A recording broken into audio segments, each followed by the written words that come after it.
1940년 8월 12일 영국 해안가. 엄청난 숫자의 군용기가 레이더에 포착된다. 잠시 후 영국 본토를 폭격하기 위해 독일 공군기들이 쇄도한다. 막강한 독일 공군의 공습 앞에 절체절명의 위기에 빠진 영국. 영국의 제공권을 장악하기 위해 양국이 치열하게 싸웠던 영국 본토 항공전에 대해 알아본다. 전쟁 없는 세상을 꿈꾸기에 전쟁을 연구합니다. 안녕하세요. 뉴스멘터리 전쟁과 사람 허준입니다. 안녕하세요. 강리원입니다. 강리원 씨요? 이름이 바뀌었습니다. 네, 이름을 바꿨습니다. 아. 제가 좀 젊어지고 싶고 좀 트렌디해지고 싶어가지고. 네네. 만약 우리가 다시 그 누구와 전투를 한다고 해도 우리는 절대 지지 않는 1등이 될 것이다. 리원. 좋은 의미 감사합니다. 네. 2차 세계대전 당시에 모든 병력이 공군으로만 이루어진 전투가 있었습니다. 네, 전쟁 역사 중에서도 병력이 공군만으로 이루어진 첫 전투로 알려져 있는데요. 바로 2차 세계대전 당시에 펼쳐진 영국 본토 항공전입니다. 오늘은 이 전투에 대해서 얘기를 나눠보겠습니다. 먼저 임용환 소장님, 태상우 기자님 모셔보겠습니다. 안녕하세요. 안녕하세요. 안녕하세요.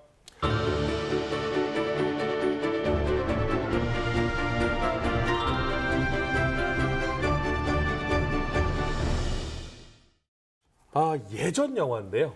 이름이 Battle of Britain이라는 영화가 있었습니다. 여기 보면은 이제 이 독일의 폭격기 스투카라고 하죠. 급강하면서 내는 그 소리가 너무나도 공포스러워서 공군 중에 가장 무서운 공군이라고 불렸던 이 스투카가 꽂히는 이 영화가 있었는데 저는 사실은 이걸 보지는 못했습니다만 박사님 직접 보셨죠? 당연히 봤죠. 요때가 이제 1940년. 영화는 69년. 영화는 69년인데 요게 1940년 9월에 펼쳐진 이 공습에 대한 네, 느낌. 네. 예. 사실 전쟁은 8월부터 시작됐고 9월 7일 날 사상 최대 규모의 이제 항공기가 출동을 합니다. 그래서 영화에도 이 장면이 나오죠. 괴링이 기차에서 하얀 옷 입고 딱 내려서 영불 해역 건너편 하얀 절벽이라고 있어요. 거기 딱 서서 이제 하늘에 날르는 거 보는데 그때 동원된 항공기가 폭격기가 300대, 전투기가 600대, 거의 1000대의 비행기가. 아마 지금은 제트 전투기 시대라 1000대 비행기를 동원할 수 가진 나라가 없죠 아마 그렇게. 그렇죠. 공역 관리도 안 될 거예요 지금은. 그래서 하늘을 덮고 쫙 가는 걸 보는 장면이 나오는데 그 영화 장면이 실화입니다. 그대로 실화고. 당시 건너편에 있던 그 영국 쪽에 방공 감시원 이런 사람들이 있는데. 정말 어마어마한 게 날아가니까 뭐 마을에서 다 뛰어나와서 턱 떨어뜨리고 구경했다고 그러더라고요. 비행기 수십 대만 가도 사실은 어마어마한 모습으로 장관이 연출을 될 텐데 소리도 장난 아니었겠어요. 1000대가 날아가는 모습 그야말로 새카맣게 지나갔다고 봐야죠. 근데 제가 이렇게 말씀드리면 적기가 쳐들어오는데 그걸 구경합니까? 라고 의문을 가질 분이 계실 것 같은데 이때는 이미 한 달 정도 지난 뒤라 개들이 어디로 가는지 다 알아요. 그러니까 우리 마을에 떨어질 일은 없다. 뭐 이러고 특히 해안가에는 떨굴 리가 없잖아요. 런던으로 가고 있죠. 그러니까 보고서 하고 구경 열심히 했다고. 근데 사실 제가 방금 말씀드렸지만 런던으로 향한다.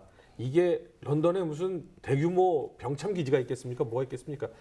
일반 시민들을 향한 공습이었어요. 그러니까 좀 처참하긴 한데 일단 처음부터 하나씩 차근차근 짚어보겠습니다. 당시 상황은 어떠했던 거죠? 그러니까 이 1000대가 넘는 비행기가 간 곳이 런던이 목표였죠. 그래서 주간에도 폭격하고 야간에도 폭격하고 정말 파상적인 폭격을 합니다. 그래서 뭐 사실은 진짜 전쟁 사상 가장 무의미한 무차별 살상극이라고 하는 게 이 도시 폭격인데 근데 이날 시민 306명이 사망하고 1337명이 중상. 그리고 불탄 뭐 집 같은 거는 뭐 상상 초월하고 이때부터 하여간 유명한 런던 대공습이라는 게 시작이 돼요. 무차별 도시 폭격이 시작되죠. 그리고 보통 런던 대공습이라고 알려져 있는데 사실은 맨체스터라든가 리버풀, 사우샘프턴 중요한 도시 그리고 사실은 군사기지 이런 데도 폭격을 했어요. 그래서 이런 데 대한 대규모 쉴 새 없는 폭격이 이루어지게 됩니다. 런던에도 중요한 이 군사 기지 그리고 중요한 항구가 있었습니다. 그래서 처음에는 그런 곳을 전략적으로 폭격을 했는데 점점 가열되면서 민간 지역에도 무차별적으로 무작위로 폭격을 하게 됐죠. 근데 이때 당시에 모두가 이 대공습을 지지하고 이러진 않았을 것 같은데요. 그러니까 사실 이 9월 7일의 장면은 전쟁 3라운드쯤 가서 이제 벌어진 일이고 처음부터 그러진 않았죠. 이 전쟁이 시작된 게 1940년 6월 22일에 프랑스가 독일한테 항복합니다. 그 유명한 전격전에 의해서 6주 만에 프랑스가 항복을 하게 되죠. 그런데 그 다음 문제는 그러고 나니까 독일도 정신이 없었어요. 자기들도 이렇게 빨리 끝날 줄 몰랐거든요.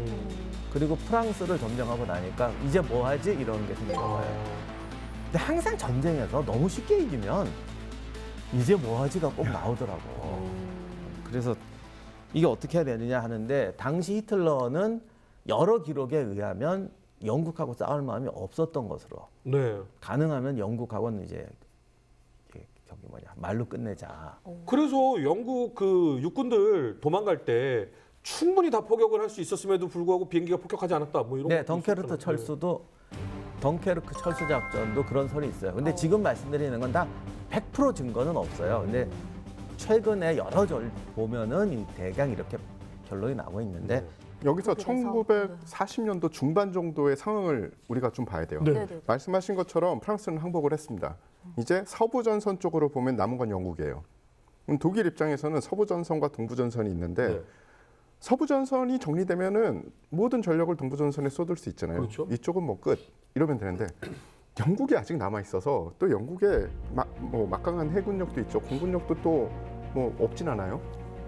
육군은 사실은 그때 당시의 기준으로 보면 독일 육군에 비할 바는 아니었어요. 하지만 이 등 뒤에 호구를 하나 달아놓고선 모든 전력을 집중하기가 힘들었던 거죠. 그래서 이 히틀러는 사실은 그냥 싸우지 않고 이기는 게 제일 좋았던 겁니다. 그쵸. 손자병법처럼. 하지만 이들이 말을 안 들으면 우리는 언제나 니네를 점령할 수 있어. 이거를 보여주는 거죠. 여기서 이제 무력을 동원한 정치 외교가 벌어지는 겁니다.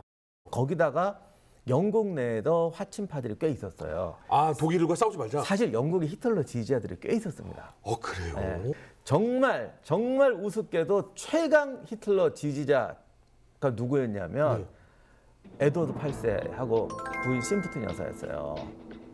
왜 세계의 사랑이라고 에드워드 8세를 즉위를 했는데 네. 왜 미국 과부하 결혼한다고 네, 네. 해서 왕이 포기했던 네, 에드워드 영국 8세. 왕 자리 네. 포기한 사실 이 양반이 히틀러 철참 팬이었어요. 이분 이 민심도 굉장히 많이 장악하고 있던 네, 분이잖아요. 나 혼자 당시 그래가지고 왕은 아니었지만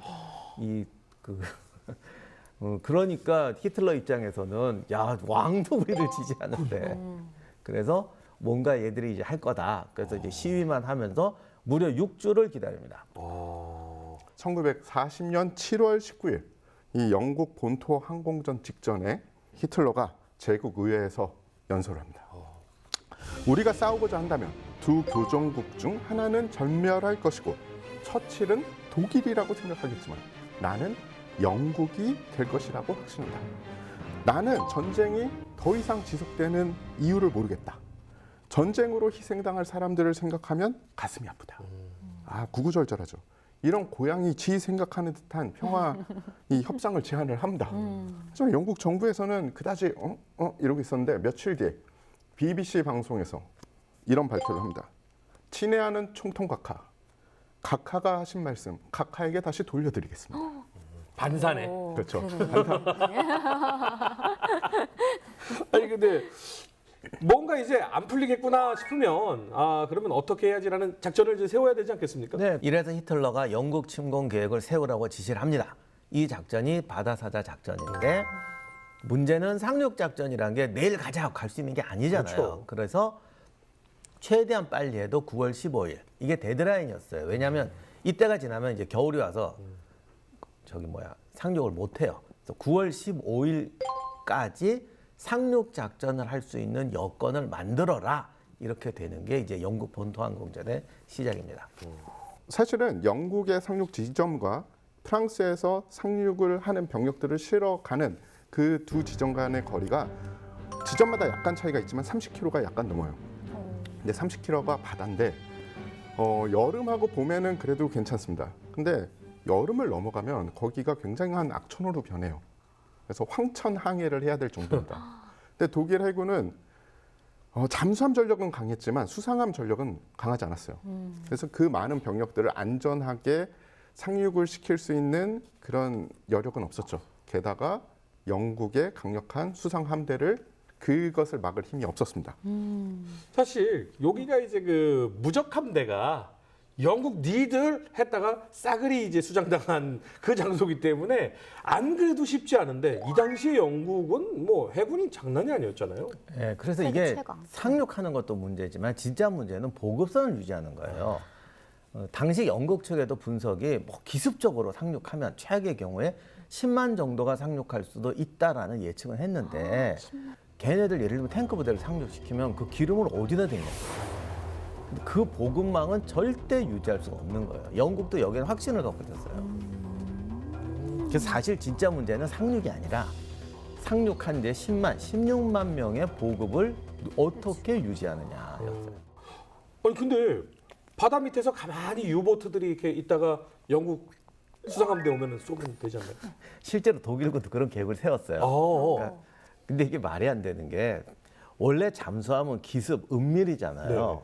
그러니까 나는 여기를 지킬래 그러면 잠수함이 아닌가 이거는. 그래서 원래는 이렇게 분산을 시킬 수가 없으니까 제일 최단 거리에 수송 뭐라고 할까 수송선이 다니는 고속도로를 바다에 이러면 또 오해하실라. 땅에 바다에다 도로를 놓는다는 게 아니라 이 다니는 길을 네. 만들고 그 양쪽으로 유보트를 쫙 세워서 철벽 보호를 하자. 말은 좋은데 당시 독일도 이게 말이 안 되는 게 유보트란 잠수함이라는 건 은밀인데 여기를 지킵니다 그러면 나 여기 있으니 오쇼라는 소리가 되고요. 당시 잠수함은 사실은 들키면 죽음이에요. 특히 항공기에 약했어요. 왜냐하면 오래 잠항을 못하니까. 근데 여기 서서 있으면 비행기가 날아다니면 유보트라는 건 거의가 나중에 항공기한테 당합니다. 그러니까 이건 말이 안 되는 작전이었어요. 그 올라오거나 아는 상태로 만나면 전혀 위협이 안 되는 게 유보트였다 이거죠. 네. 그러니까 결국 간단한 게 바다를 건너가기 위해서는 제공권을 장악해야 된다. 이런 결론이 나버리게 되는 거죠. 그리고 이때 공군 장관이던 베링이 히틀러한테 가서 유명한 말을 합니다. 이 일은 우리 공군에게 맡겨주십시오. 이 괴링의 트레이드 마크처럼 된 말이죠. 그리고 이때 이후로는 뭐 괴링이 거의 넘버 2다 이렇게 봐도 과언이 아니죠. 그때 이유가 아니라 원래 넘버 2였어요. 아 원래 넘버 네, 2예요? 공식 2는 아닌데 네네. 뭐 그냥 자칭? 남들도 그렇게 자칭 플러스 남들도 그렇게 생각하긴 했죠. 괴링이라는 사람은 사실은 조금 오해가 좀 있긴 있습니다. 이 사람 이제 어릴 때부터 아버지가 외교관 출신이에요. 영사도 하고 그랬는데 어릴 때 젊을 땐 잘생겼어요. 이 사람이 요즘 말하면 익스트림 스포츠 광이에요. 등산도 엄청 잘했고 뭐 그래도 혹해나만 했어. 근데 이제 집안의 가정이 좀 어려워지니까 군에 입대를 했다가 전투기 조종사가 됩니다. 이 항공전이라는 게 처음 생긴 게 1차 세계대전인데 이때 최고의 에이스가 붉은 남작이라고 리토펜이라고 게임 좋아하시는 분 아마 모르는 사람이 없는 그 격추함이 있어요. 그 사람이 만들었던 중대가 있는데 리토펜이 죽고 나서 그 다음에 이제 마지막 그 중대 지휘관이 괴링이었어요. 이 부대가 괴링이 지휘관으로 있는 동안에 644대를 격추합니다. 그리고 자기네 전사자는 62명, 부상자 59명. 그러니까 거의 5대1 전투를 한 거죠. 그래서 그 유명한 블루맥스라고 영화에 나오는 거, 독일 최고 훈장도 받아요. 그리고 나서 전후에 그 바이마르 공화국 시대에 히틀러를 만나서 이제 나치당에 이제 헌신을 하게 되고 제3제국의 2인자라고 불릴만 하는 그런 이제 역할을 하게 됩니다. 사실 그 항상 독재자 옆에는 꼭 오른팔이 한 명씩 있는 것 같아요. 그렇죠. 게다가 이 1차 세계대전 이후 그리고 히틀러가 막 나타나서 두각을 나타낼 때 히틀러한테는 없는 이미지가 있었어요. 오스트리아 촌놈. 그렇죠. 그러니까 세련된 면도 없었고 자중을 휘어잡는 리더십도 별로 없었어요. 그런데 1차 세계대전의 전쟁 영웅, 게다가 세련됨을 온몸에 가지고 있고 얼굴도 그때까지는 괜찮았습니다. 이런 괴링이 딱 나타나니까 나의 부족함은 이 친구가 채우겠구나. 그러면서 이제 같이 가는 사이가 된 거죠. 나치 성장기 때 히틀러의 오른팔 역할을 하면서 그 뒤로는 뭐 굉장히 많은 공을 세워요. 심지어 총격전에 휘말려서 독일 경찰의 아주 중요한 부분을 총을 맞기도 합니다. 그러니까 충성심을 히틀러한테 모든 걸 다 보여주게 되죠. 전성기 때는 나름 전투기 조종사답게 이 전투기 조종사분들을 실제로 만나보면 굉장히 상황 판단이 빨라요. 또 냉철합니다. 왜냐하면 그분들은 초 단위로 결정을 해야 되기 때문에 뭐 의사결정 이런 게 굉장히 빠르거든요. 그 장점을 몸으로 다 보여준 사람이에요. 그래서 사람들이 게링 정도면 괜찮겠다라는 생각을 하게 되죠. 통찰력과 아이디어 역시 굉장히 뛰어났다고 해요. 지적이라는 평가도 의외로 많이 받았습니다. 그 사람의 본심을 알려면 여러 가지가 있어요. 술을 먹어보면 안다, 여행을 가보면 안다. 근데 권력을 잡아보면 정말 다 드러나잖아요. 젊었을 땐 쾌남이었던 그 성격이 권력 가지니까 호언장담이 돼 허세가 돼버리고 뭐 이런 식으로. 그럼 아까 그 이번 전투는 저희 공군에게 맡겨주십시오 한 그것도 약간 허세가 들어간 건가요? 여기는 사실은 리얼한 사정이 있어요. 나치당이 성장할 때까지만 해도 히틀러 2인자 같았어요. 그런데 히틀러가 이제 권력을 잡고 세지니까 주변에 당연히 사람들이 많아지잖아요. 그런 이 허세 아저씨가 허세 아저씨요. 어느 순간 주변에 라이벌들이 막 생기는 거야. 그러니까 이제 참견을 하기 시작해요. 근데 초창기 때는 이것저것 다 해, 진짜 이것저것 다 해요. 근데 이렇게 되니까 이제 외교는 저 사람이 한다, 뭐 이렇게 나눠질 거 아닙니까? 이 다 참견하고 싶은 거야. 근데 히틀러는 요즘 국무총리 같은 직책을 안 만들었어요. 그러니까 괴링도 자기 역할이 있는데 아무데나 가서 다 참견했거든요. 그러니까 이제 이 트러블이 생기는 거죠. 그래서 히틀러도 가만히 보니까 얘한테 왜 다 맡겨? 얘는 저거한테 맡기고 저거한테 맡기고 이렇게 됩니다. 그러다가 이제 체코 병합하고 폴란드 침공하고 할 때 영국에서 난리가 난 거예요. 저걸 어떻게 막아야 되는데. 그러면 히틀러를 설득할 사람이 누구냐 하고 봤더니 괴링이 2인자 같은 거지. 영국 쪽에도 괴링한테 접촉을 한 거야. 괴링이 이럴 때 나한테 맡겨. 괴링에게 맡겨주십시오. 이래갖고 막 가서 영국이 또 막 기대를 했는데. 히틀러 아유 형 동생이에요, 형 동생. 정작 체코 침공 다 한 거죠. 그래서 당신 왜 이래 해결해 준다더니 그랬더니 괴링이 아주 우울하게 이렇게 말했대요. 알고 보니 우리는 장기판의 졸이었어.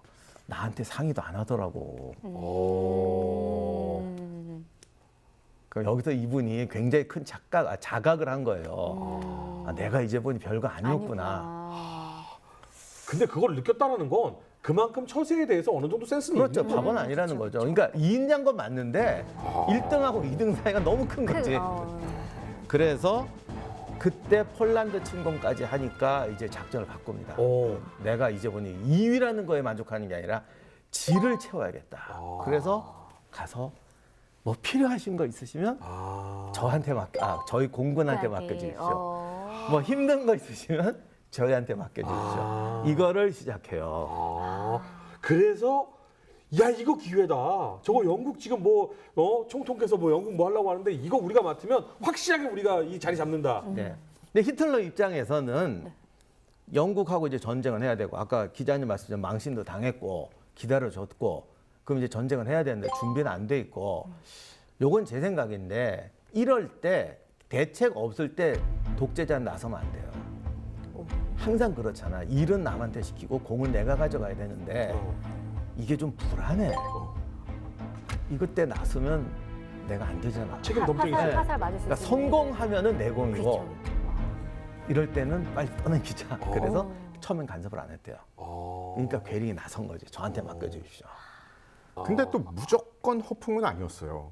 왜냐하면 공군이 개전 초에 너무 큰 활약을 보여줬습니다. 아 그래요? 심지어 공군이 없으면 전격전이 그렇게 제대로 이루어지지 않았을 거라는 그런 의견이 많았어요. 자신감이 어느 정도 그렇죠. 있었네요. 네. 내가 데리고 다니는 애들이 실력이 있어.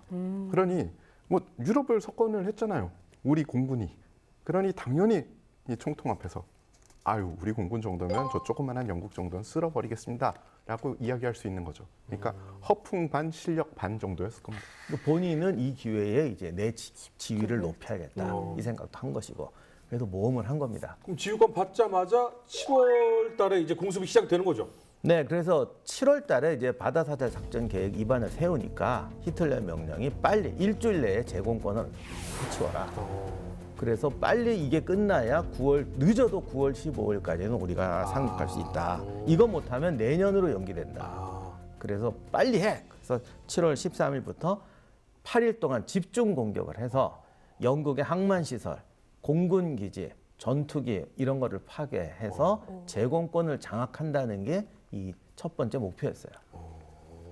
그러니까 사실은 이때 내가 뭔가를 할 수 있다라는 명령을 받게 되면 이제 물불 안 가리거든요. 우리가 바다사 작전 싹 다 밑밥 깔아놓은 거야. 지금 이렇게 지금 괴리가 들어간 거잖아요. 네, 그래서 사실 이 전투의 초창기의 목표는 어디까지나 전투기 생산 시설, 공군 기지 이런 거였고 네. 전투기는 부가적인 거였어요. 어차피 전투기가 목표긴 한데 네네.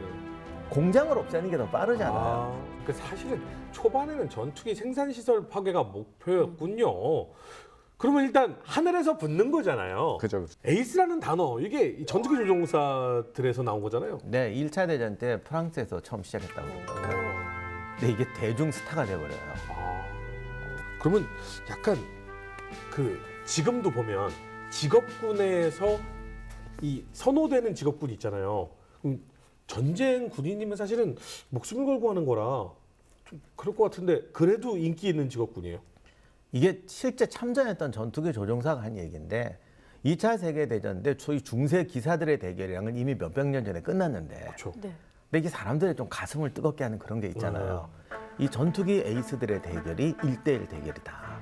그래서 이게 하늘의 기사들 이런 말 많이 하거든요. 그래서 저 그 얘기 들었어요.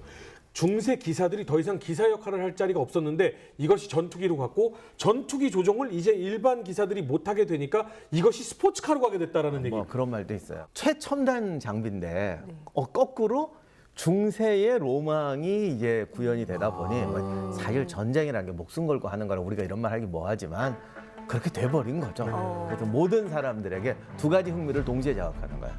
최첨단 메카닉인 동시에 1대1 대결, 뭐 기사 전투 이런 식으로. 그럼 하늘에서 붙으면 물론 이 에이스라는 단어, 가슴을 설레게 하는 단어도 있지만 전투기의 성능도 중요하지 않겠습니까? 그죠. 사실 전투기들이 신 스틸러예요. 오. 주력은 독일 공군의 주력은 폭격기입니다. 어.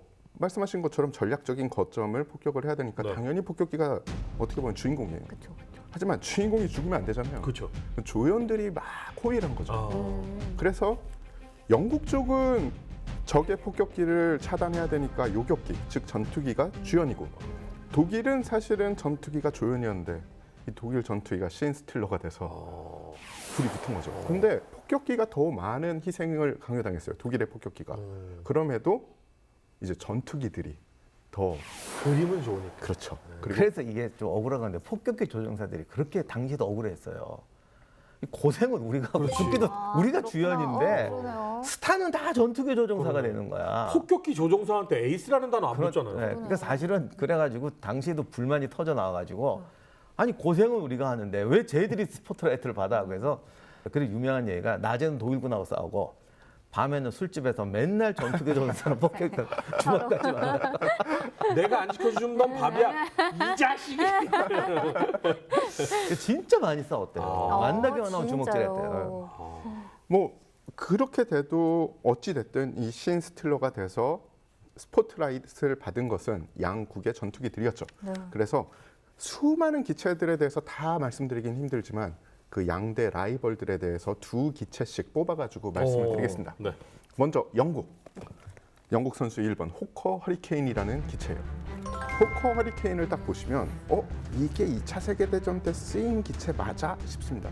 특히 절반을 딱 잘라서 뒤쪽을 보시잖아요. 이거는 복엽기예요. 그냥 나무에다가 캔버스 천을 덧대가지고 만든 복엽기의 사상 그대로 만든 기체입니다. 하지만 복엽기는 속도가 느리고 네. 좀 단점들이 있죠. 그래서 복엽기로 가면 안 돼. 그래서 이 앞쪽 엔진이 있는 부분은 프로펠러 단엽기로 만든 거예요. 그래서 앞쪽은 금속재고 뒤쪽은 목재입니다. 우와. 약간 하이브리드죠. 어떻게 보면. 그러네요. 네. 그래서 시대가 복엽기와 로우브리드지. 예, 로우브리드 하이브리드. 로우브리드. 그래서 복엽기와 단엽 전투기의 이 로우브리드 기체라고 보시면 됩니다. 되게 많은 팬이 있는 반면에 많은 분들이 저거 뭐야, 저거 사이보그 같아, 뭐 이런 이야기를 하세요. 장점이 두 가지인데요. 하나는 뜻하지 않은 생존성이 높습니다. 혹시라도 격추당해도 활강하면서 떨어지니까. 그것도 있고요. 그냥 구멍 하나 뚫리는 거예요. 당신은 기관포잖아요. 네. 기관총 아니면 기관포인데 고속으로 뚫고 지나가니까 뼈대에 맞지 않는 한 파편 효과도 없고 그냥 천을 뚫고서 슝하고 조그마한 구멍 하나 계속 나요. 날아다녀요. 계속 날아다닐 수 있는 우와, 거예요. 우와. 그래서 아주 중요한 부분만 안 맞으면 생존성이 오히려 높아요. 오. 또 다른 장점은 조금 부러져서 복귀를 해도 나무잖아요. 네. 천이잖아요. 금방 다시 아, 뚝딱뚝딱. 예, 고칠 수가 있습니다. 오. 그러니까 재생 능력도 좋은 거죠. 오. 하지만 단점이 있어요. 특히 초기형의 단점은 연료 탱크가 조종사 앞쪽에 붙어 있어요. 그래서 그쪽에서 화재가 나면 조종사는 탈출을 못합니다. 운 좋게 탈출을 해도 낙하산에 불이 붙을 확률이 큰 거죠. 그래서 후기형 기체는 연료통의 공간을 다른 곳으로 옮깁니다. 아, 비행기의 생존율은 높은데 조종사의 생존율이 떨어지는 거죠. 맞습니다. 하지만 되게 많은 영국하고 연방의 에이스들이 이 기체를 몰고 에이스가 됐어요. 그러니까 쓸데없는 기체 혹은 형편없는 기체는 아닌 거죠. 네, 실제로 스피파이어가 주력인 것처럼 보이지만 네네네. 이 전쟁 내내 허리케인이 수가 2배가 많았어요, 스피파이어보다. 그러니까 어떻게 보면 얘네가 주력이었어요. 그러니까 원거리를 가서 싸우는 게 아니면 뭐 자기네 이 상공을 지키는 위에서, 거면 네. 장점이 충분히 있는 비행기네요. 그렇죠. 뭐 속도가 떨어지면 위에서 아래로 내려오면 됩니다. 그러니까 뭐든지 다 커버할 수 있죠. 네. 게다가 저희 홈구장이면 이 전쟁터가 나의 홈구장이면 내가 더 유리한 위치에서 전투를 진행할 수 있겠죠. 그래서 제가 전투기에 대해서는 그다지 잘 몰라서 제 지인들 중에 전투기 조종사들한테 한번 물어봤어요. 이런 일이 있는데 그러면 어떻겠냐 그랬더니 그거는 전투기의 사양만으로 승패가 좌우되지는 않을 거다. 조종사의 기량 그리고 어디를 선점했는지 이게 굉장히 중요하다라고 이야기를 하더라고요. 지금 영국기 하나 지금 설명해 주셨어요. 맞습니다. 이제 두 번째 세개 타자. 나왔어요, 지금. 네. 두 번째 타자 어떻게 보면 1번보다 더 잘 아시는 이 슈퍼머린 슈피파이어라는 네. 전투기입니다. 세계에서 가장 아름다운 전투기라고 하죠. 오. 실제로 저희가 해외 에어쇼에서 이 기체를 본 적이 있는데요. 너무 미려합니다. 정말 예뻐요. 이 유선형, 아름다운 유선형이 뭐냐 이 기체를 보시면 돼요. 그러면 이게 아름다운 유선형이구나. 이게 그냥 본인 입에서 나오실 거예요. 특히 항공기 팬이면 요즘 날에도 이런 기체는 보기가 힘듭니다. 수평 속도와 선회력이 우수하고요. 이 우수한 시야 확보가 가능한 조종석을 가지고 있습니다. 당시 공중전을 하려면 시야 확보가 중요한 게 레이더가 없잖아요. 그렇기 때문에 잘 봐야 됩니다. 뒤에서 오는 적기가 있는지 위에는 적기가 없는지. 그래서 이 캐노피, 그러니까 이 조종석을 감싸는 이 유리창, 투명창의 형태가 굉장히 중요합니다. 근데 스피파이어는 그 조종석과 캐노피가 굉장히 잘 설계가 돼 있었죠. 최고 속도는 고도 2만 킬로미터에서 600km 정도 나오고 굉장히 빠른 기체고죠. 자, 이렇게 이 영국의 대표 선수를 말씀을 드렸고요. 이제 독일의 대표 선수를 말씀드리겠습니다. 첫 번째는 BF109입니다. 더 말씀드리기도 힘든 정말 전설적인 기체죠. 메서슈미트가 설계한 기체로 대전 전 기간 동안 사용된 정말 명기체입니다. 독일은 물론이고요. 타국에서도 심지어 전후에 2차 세계대전 후에도 생산돼서 생산 대수가 약 3만 대 이상입니다. 전투기가 3만 대가 만들어진다는 건 어마무지한 겁니다. 정말 아이러니하게 이스라엘이 건국 초기에 이스라엘의 영공을 지켰던 게 바로 BF109입니다. 예. 본토 항공전에서 쌓았던 라이벌 영국 기체에 비해서는 상승력은 좀 더 낮고요. 그리고 상승 한도도 좀 높습니다. 극강한 능력도 좋아서 에너지 파이팅에 굉장히 유리한 기체라고 알려져 있어요. 근데 사실 여기서 이제 제일 문제가 이 1차 대전 때도 그렇고 2차 대전 때도 그렇고 항공기는 지형의 영향을 안 받을 것 같지만 사실 엄청나게 많이 받습니다. 그래서 1차 대전 때 독일군이 압도적으로 이겼던 거는 영국 공군이 독일 땅에 가 싸워야 되기 때문에 그래요. 근데 이게 당시만 해도 항속거리가 짧으니까 막상 가서 싸우면 시간 제한이 있어요. 별거 아닌 것 같지만 싸울 때 내가 타임라인 걸어놓고 싸우는 애하고 그냥 싸우는 애하고는 이 엄청나게 다르고 그다음 더 큰 문제는 추락하면 얘는 적지에 떨어지고 그리고 제일 문제는 기름이 떨어지면 돌아가야 돼. 돌아가면은 그냥 꼬리를 주고 튀기 때문에 바로 전세 역전이 돼버려요. 그래서 적재가 싸울 때면 엄청나게 불리한 거죠. 간단히 말해서 10분 동안 시간 끌다가 돌아갈 때 쫓아가면 그렇네요. 꼬리가 잡히거든요. 이래서 사실은 어마어마한 압박감과 제약 속에 싸우기 때문에 공정되게는 이루어지질 않아요. 그 다음에 뭐 태양, 바람, 뭐 모든 게 안 좋고, 그리고 바다에 가서 불시착을 하게 되면 바다는 헤엄치냐, 영국 거잖아, 또. 거기다 헤엄치냐고. 그래서 이게 아주 안 좋습니다. 그리고 낙하산을 타고 떨어지면 땅에 떨어지면 살 확률이 있는데 바다에 떨어지면 살 확률이 적고 낙하산도 이때는 되게 잘 안 펴져요. 재미난 게 그래서 메사슈미트는 자동, 요즘 우리 영화에서 보면 이렇게 탁 하면 자동으로 튀어나가는 건데 스피드파이어는 그게 없어가지고 이걸 열어야 되는데 손으로. 그래서 얘들이 탈출할 때는 비행기를 뒤집어서 열면 그냥 뚝 떨어지게. 왜냐하면 0.1초로 죽고 사니까. 그렇죠. 뭐 그런 짓도 했는데 낙하산 안 펴지는 경우도 굉장히 많더라고요. 그죠. 낙하산 안 펴지면 무조건 바다 위로 가야겠네. 아니 그거 마찬가지예요. 그거 없을 것 같아요. 맞아요. 이게 뭐 낙하산이 안 펴지면 사실 사람들이 좀 물 같은 데 떨어지면 살겠다라고 생각하지만 그렇지 않습니다. 아, 그래요? 고도에 따라서 고도가 높은 경우엔 물에 떨어지는 게 거의 콘크리트 바닥에 떨어지는 것 정도의 충격을 느낄 수도 있어요. 제가 이 독일의 이제 두 번째 기체 얘기를 이제 해야 되잖아요. 캐노피는 방탄인가요? 아니요. 그러니까 그때 당시에는 캐노피가 방탄이 없었어요. 아, 그럼 무조건 총알 맞으면 다 뚫리는 거네요. 일단은 지금도 그런데요. 곡선을 방탄으로 만드는 기술이 굉장히 힘듭니다. 그래서 직선만 방탄이 돼요. 그래서 그때 당시에는 방탄이 없다가 추후에 이제 조종사 앞쪽은 그래도 직선을 만들 수 있잖아요. 네네. 그래서 조종사 앞쪽만 부분적으로 방탄을 만들고 조종사 뒤쪽으로 공격당할 확률이 크지 않습니다. 그죠. 뒤쪽에 강철판을 덧대서 방탄 효과를 높인 건 있으되 지금 현대에 와서도 캐노피 전체를 방탄으로 만드는 거는 지금은 좀 가능하지만 그때 당시 2차 세계대전 당시에는 불가능한 기술이었어요. 자, 중요한 거. 독일의 두 번째 기체. 네. 자, BF110이라는 기체입니다. BF109가 문제가 항속거리였잖아요. 네. BF110은 그 항속거리를 채워줄 수 있는 이 중형 전투기였습니다. 그래서 많은 기대를 모았죠. 생산 대수도 적지 않습니다. 총 6,170대가 생산이 됐습니다. 임무도 정말 많아요. 전투기 역할도 하죠. 폭격기 호위도 하죠. 부분적인 폭격기 임무도 수행을 한 정말 독일 공군의 전천후 중 전투기였습니다. 여기서 문제가 전천후라는 단어예요. 다목적 전천후. 예, 무기 체계에 다목적 전천후가 붙어서 제대로 된 무기 체계를 본 적이 없습니다. 예, 많은 사람들이 그 얘기를 하잖아요. 다목적이라고 하면 쓸만한 거는 목장갑 말고는 없다. 예, 정확히 이 기체가 그래요. 아, 진짜요? 예, 그냥 수치상으로 보면 문제는 없습니다. 문제는 이렇게 생각하시면 돼요. 엔진을 2개를 단 전투기예요.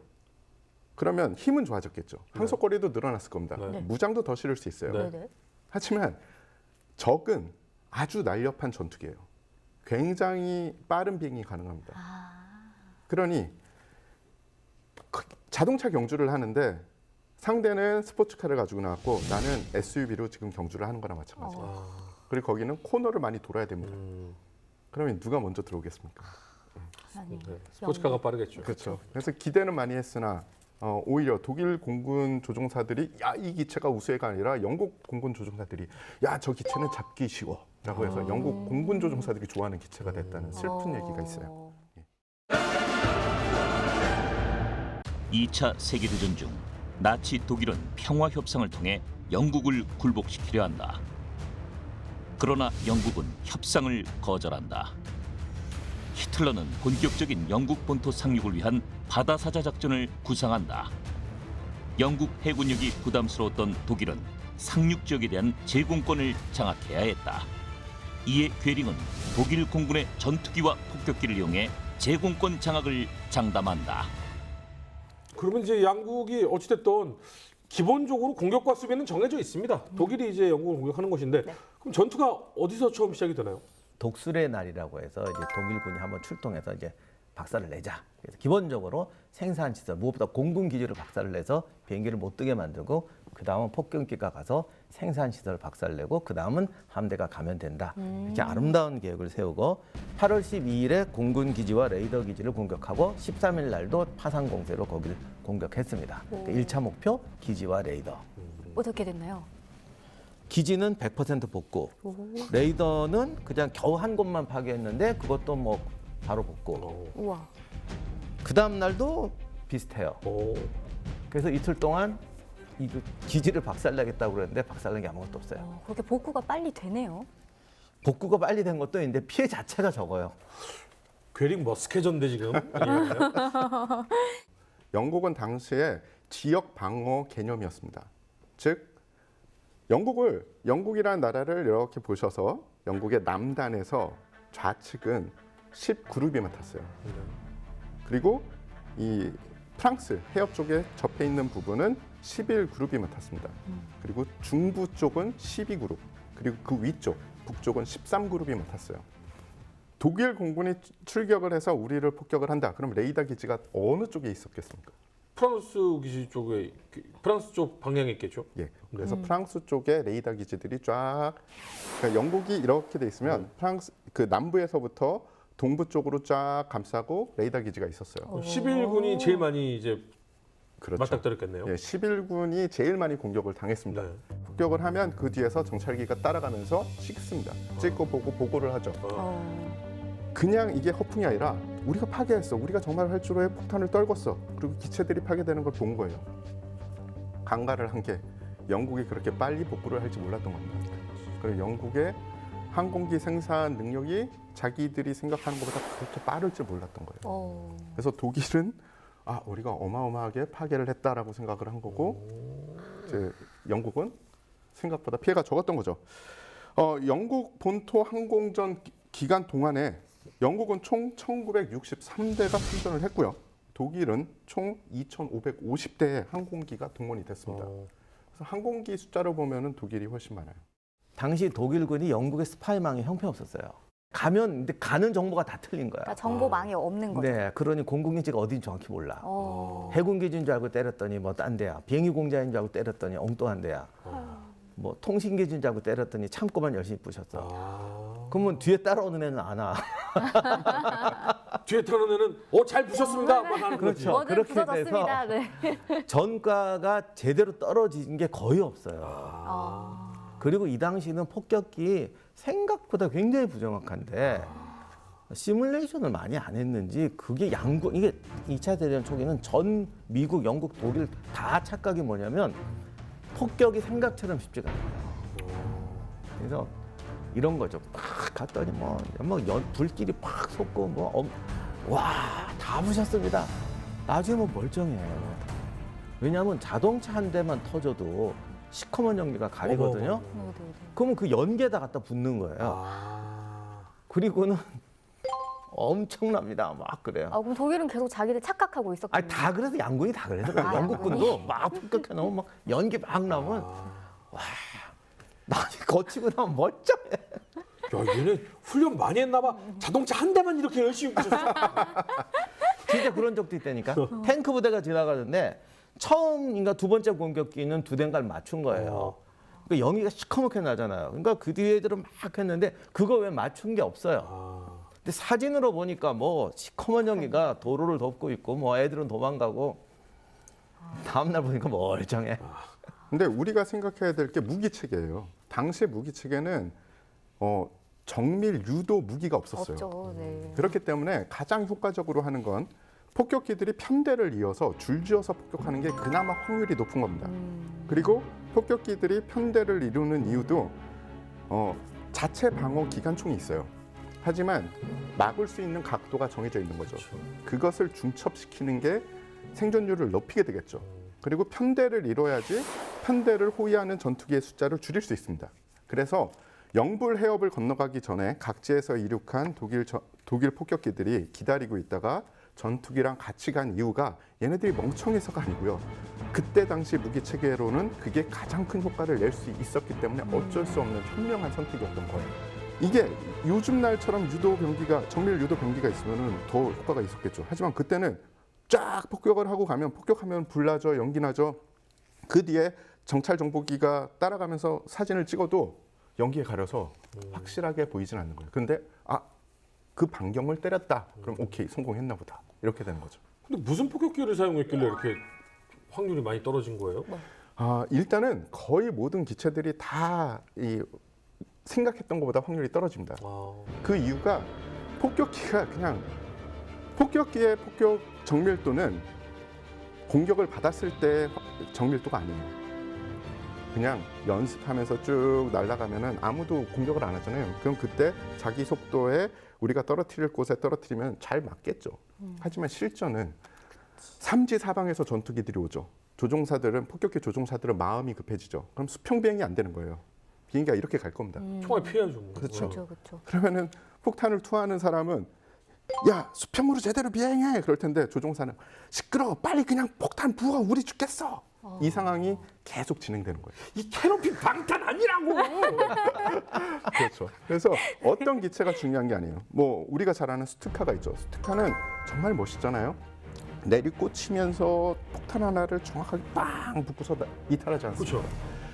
그 멋있다, 정밀하다라는 스투카조차 이 본토 항공전에서는 그렇게 큰 재미를 못 보고 오히려 사냥감으로 전락을 했습니다. 공포의 상징이 아니라 오히려 뭐 칠변조였었군요. 만만했죠. 거기다가 레이더 기지 탑을 그거 보고 부수라고 그랬는데 하늘에서 보면 탑이 못이잖아요. 그렇죠. 이게 말이 쉽지. 그럼 하늘에서 이렇게 해서 급강하를 하는데 이게 여기 급강하가 되냐고. 여기서 맞춰도 안 될 거라. 그런 것 점을 때리려니까 이게 안 되는 거예요. 그래서 하도 그러니까 막 했는데 엥 하고 지나가지만 나중에 다 멀쩡한 거죠. 그리고 이게 비행기가 기본적으로 스투카가 느려요. 급강할 때만 빠르지 갈 때 느리고 올라올 땐 더 느려요. 그러니까 기다렸다가 올라올 때 잡으면 되는데 호위 전투기는 호위도 할 수가 없어요. 왜냐면 너무 느려서 같이 못 가요. 그럼 기다렸다 내려갈 때 호위하느냐 내려갈 땐 혼자 총알같이 내려가니까 못 따라가. 올라올 때 하늘에서 구경하고 있는데 밑에서 잡아버리는 거예요. 이런 상황이 이제 12일, 13일 계속 되는데 이거를 대성공이라고 독일은 착각을 하고 있는 거죠. 네, 그게 이제 더 큰 문제였죠. 왜냐하면 기본적으로 독일군은 영국 전투기가 300대, 400대밖에 안 된다고 생각을 했어요. 그중에 30대를 깨트렸어도 10%를 깬 건데 이게 또 정찰기가 찍고 뭐 보고를 받으면 항상 중복 보고가 됩니다. 이것도 모든 게 마찬가지예요. 보통 5배 내지 심할 때 10배까지 뻥튀기가 돼요. 그럼 뭐 다 떨어졌는데 300대 있는 줄 알았는데 30대가 10배 보고 되면 다 떨어졌는데. 아니 왜냐면 비행기 한 대가 추락을 했어. 그럼 예를 들면 전투기가 2~3대가 공격을 했어. 전부 지가 맞췄다. 나도 맞췄다. 하늘 밑에서 대공포 사수가 있어.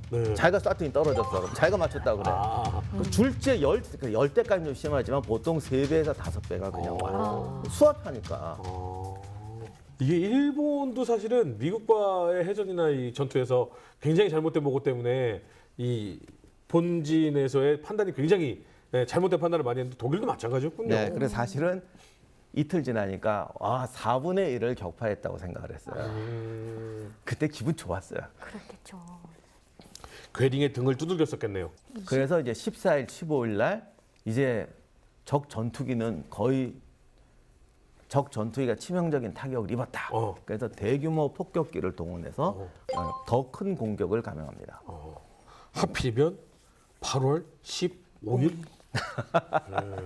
네, 8월 15일 날 이게 유명한 폭격인데 독일군이 3개 항공군 전체 비행기를 다 동원해서 폭격을 해요. 그래서 제3항공함대는 영국 북부를 공격한다. 근데 이쪽은 또 전투기 엄호가 잘 안 돼요.